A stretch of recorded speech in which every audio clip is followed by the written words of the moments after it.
¿Qué sucede cuando un hombre construye un imperio criminal sin que nadie se atreva a tocarlo? ¿Cómo es posible que alguien acumule propiedades, bodegas, yates y cuentas millonarias en paraísos fiscales mientras mantiene una vida aparentemente respetable? ¿Hasta dónde pueden llegar las conexiones entre el poder político y el narcotráfico?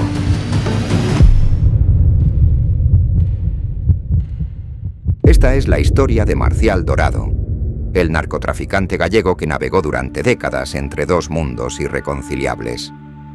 Un hombre que pasó de ser piloto de lanchas en las rías gallegas a convertirse en el arquitecto de una de las fortunas más oscuras de España. Un empresario que compartía mesas con figuras del poder mientras organizaba el tráfico de toneladas de cocaína hacia Europa.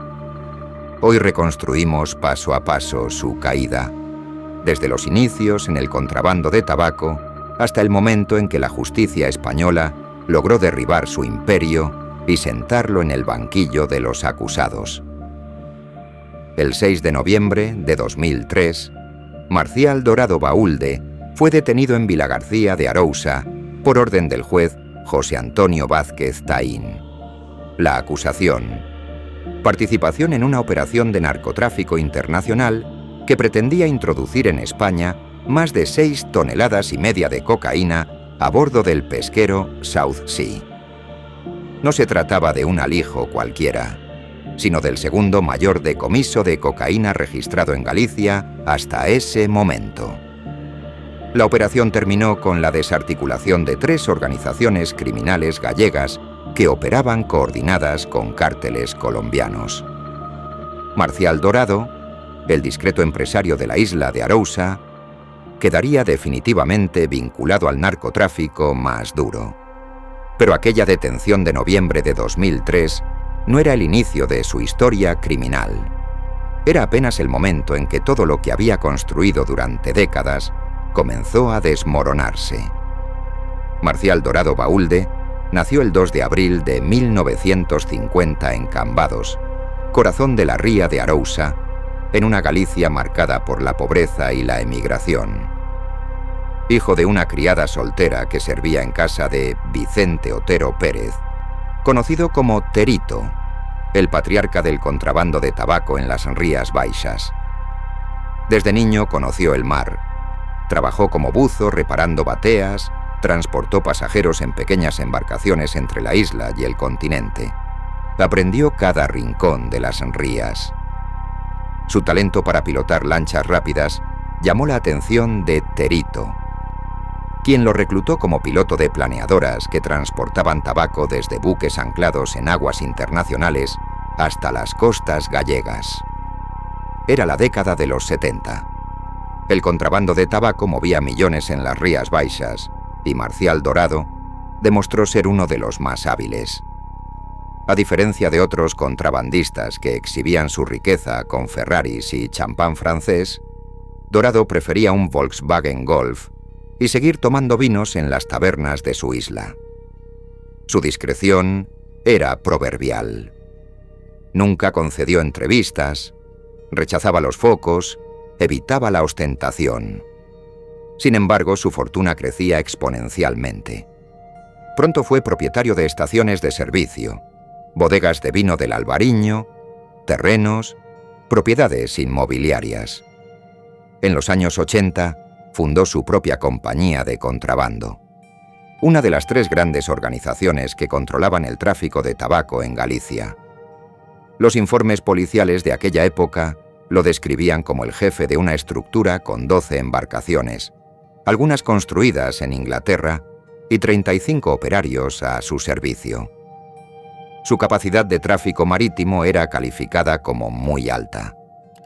Pero el contrabando de tabaco estaba destinado a transformarse. Los cárteles colombianos buscaban nuevas rutas hacia Europa y encontraron en las Rías Baixas el lugar perfecto. Los contrabandistas gallegos tenían la experiencia, las lanchas rápidas, el conocimiento del terreno y una red de complicidades que facilitaba el negocio. La reconversión del tabaco a la cocaína fue casi natural. El nombre de Marcial Dorado comenzó a aparecer en los periódicos españoles mucho antes de su primera condena. En 1983 fue detenido en la gran redada contra el contrabando de tabaco. El juicio nunca llegó a celebrarse. En 1989, un reportaje de La Vanguardia desde Basilea lo señalaba como el líder del Grupo Marcial, una organización investigada por jueces suizos y franceses por su presunta participación en operaciones internacionales de blanqueo de dinero procedente del contrabando, conocidas como la Peseta Connection. Se estimaba que su organización lavaba 250 millones de pesetas semanales, aproximadamente 1,5 millones de euros, a través de entramados bancarios en Suiza. Llegó entonces el 12 de junio de 1990, una fecha que cambió para siempre el narcotráfico en Galicia. Aquella madrugada el estruendo de los helicópteros rompió la calma de las Rías Baixas. Era la operación Nécora, dirigida por el juez Baltasar Garzón y el fiscal antidroga Javier Zaragoza. 350 agentes llegados desde Madrid cayeron simultáneamente sobre las propiedades de los grandes capos gallegos. 18 detenciones entre Galicia y Madrid. Laureano Ubiña fue sorprendido en pijama. Manuel Charlín, en la oficina de su fábrica de conservas. Sito Miñanco, en su domicilio. Y Marcial Dorado en la isla de Arousa.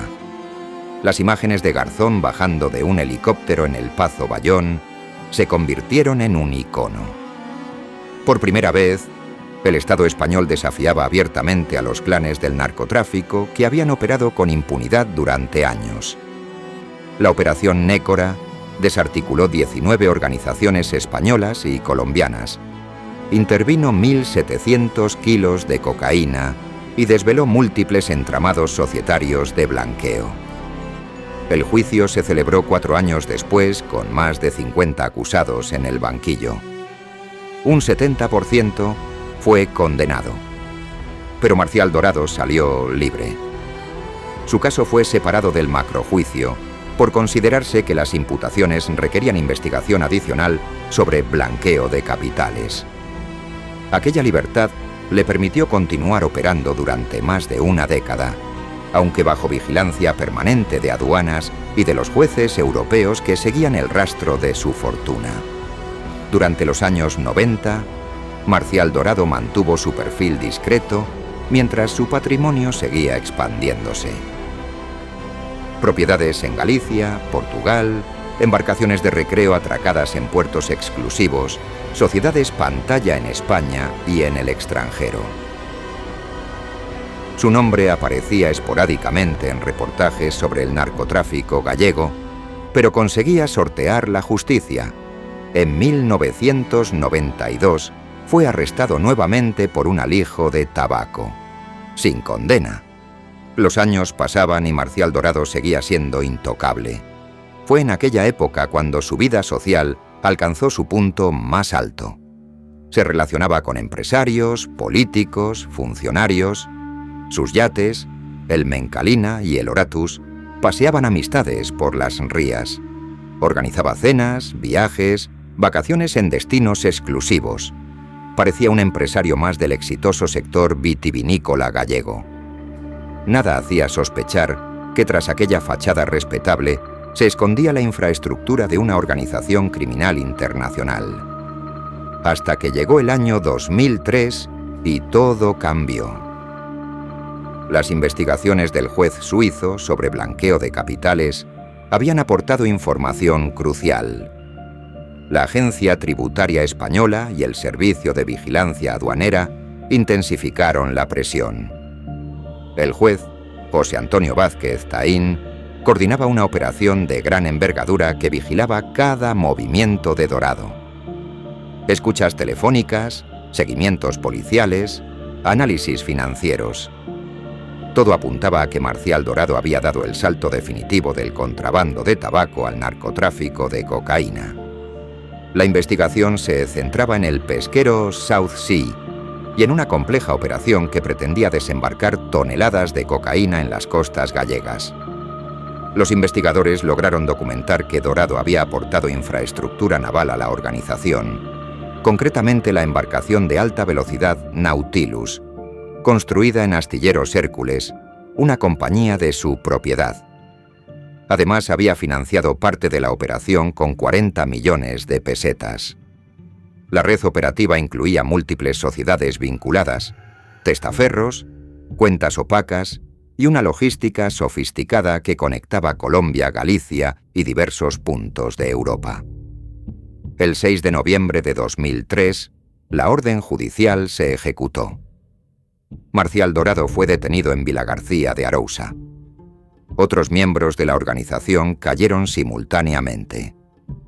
La operación culminó con la incautación de más de 6.500 kilos de cocaína y el desmantelamiento de 3 clanes gallegos. El segundo mayor alijo de cocaína en la historia de Galicia. Esta vez, Dorado no saldría libre. Estuvo en prisión preventiva hasta el 31 de diciembre de 2003, cuando fue puesto en libertad bajo fianza.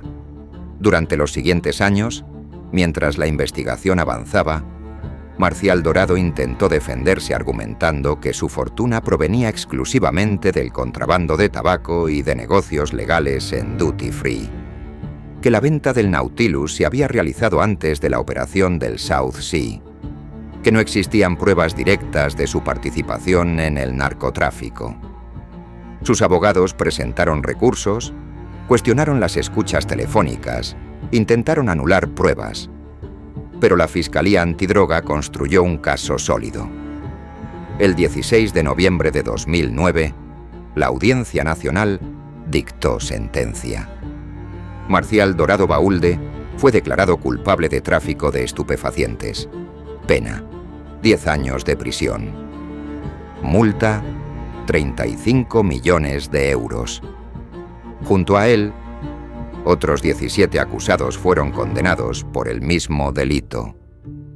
La sentencia establecía que Dorado había participado activamente en la introducción del alijo del South Sea, aportando financiación y medios navales a la organización.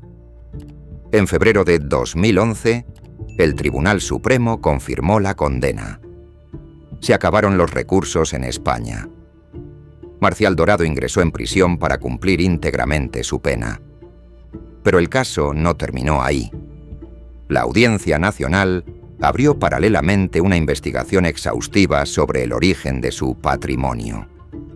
Peritos financieros, investigadores especializados en blanqueo de capitales y colaboración internacional, rastrearon cada euro, cada propiedad, cada movimiento bancario. El resultado fue demoledor. En febrero de 2016, el Tribunal Supremo confirmó una nueva sentencia: 6 años adicionales de prisión por blanqueo de capitales procedentes del narcotráfico. Multa: 21,5 millones de euros. La sentencia fue contundente. Los jueces rechazaron la versión de Dorado sobre el origen lícito de su fortuna y acreditaron que había blanqueado decenas de millones de euros procedentes del contrabando y del tráfico de drogas mediante una sofisticada red que incluía sociedades en España y en el extranjero, testaferros, cuentas en paraísos fiscales como Suiza, Portugal, Bahamas, Islas Vírgenes y Malta. La estructura de blanqueo era compleja, profesional, diseñada para dificultar el rastreo del dinero. El decomiso de bienes fue histórico.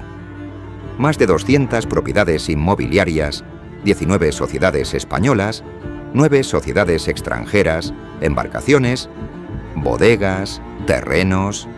El valor total superaba los 21 millones de euros, el mayor embargo de la historia reciente de Galicia. El Horatus y el Mencalina, aquellos yates que habían paseado a amigos influyentes por las rías, fueron incautados y puestos a la venta por el Fondo de Bienes Decomisados del Plan Nacional sobre Drogas. Durante años, Marcial Dorado intentó recuperar parte de su patrimonio mediante recursos judiciales. Todos fueron rechazados. Presentó incluso demandas ante el Tribunal Europeo de Derechos Humanos, alegando vulneración de garantías procesales. Sin éxito. En febrero de 2017, Tras 24 solicitudes rechazadas, la Audiencia Nacional le concedió su primer permiso carcelario. La Fiscalía se había opuesto argumentando alarma social y riesgo de incumplimiento de condena. En julio de 2020 obtuvo el tercer grado penitenciario, lo que le permitió vivir en régimen de semilibertad bajo control del Centro de Inserción Social de A Coruña. Actualmente reside en la isla de Arousa, en una de sus antiguas propiedades que no fue decomisada por estar a nombre de familiares. El caso de Marcial Dorado se convirtió en un episodio fundamental para entender cómo operaba el narcotráfico en Galicia. Su modus operandi mostraba la evolución del crimen organizado gallego, desde el contrabando artesanal de tabaco hasta estructuras sofisticadas de narcotráfico internacional con capacidad de blanqueo a gran escala. La discreción que lo había caracterizado durante décadas, lejos de ser una virtud, era parte de una estrategia consciente para operar sin levantar sospechas mientras construía un imperio criminal. La investigación reveló además conexiones preocupantes entre el mundo criminal y ciertos sectores del poder político y económico de Galicia. Empresas vinculadas a Dorado habían recibido contratos públicos y subvenciones de la Xunta de Galicia durante los años 90. Su red de testaferros incluía a personas con cargos en administraciones públicas. Las fotografías publicadas en 2013 mostrando a Dorado navegando con el entonces secretario general del Servicio Gallego de Salud, Alberto Núñez Feijóo, generaron un debate político intenso sobre hasta qué punto el narcotráfico había logrado infiltrarse cerca del poder institucional. El patrimonio decomisado a Marcial Dorado sigue siendo vendido lentamente en subastas públicas. Algunos ayuntamientos gallegos han adquirido terrenos para construir viviendas sociales. Otros bienes permanecen sin comprador. El proceso de liquidación, iniciado en 2016, se ha convertido en el más largo y voluminoso de los últimos 20 años en Galicia. Mientras tanto, el narcotráfico en las Rías Baixas no ha desaparecido. Ha mutado. Los nuevos capos operan desde las sombras, evitando la ostentación que hundió a Ubiña, Charlín o Miñanco. Las técnicas son más depuradas, las conexiones internacionales más amplias, la violencia más contenida pero no menos real.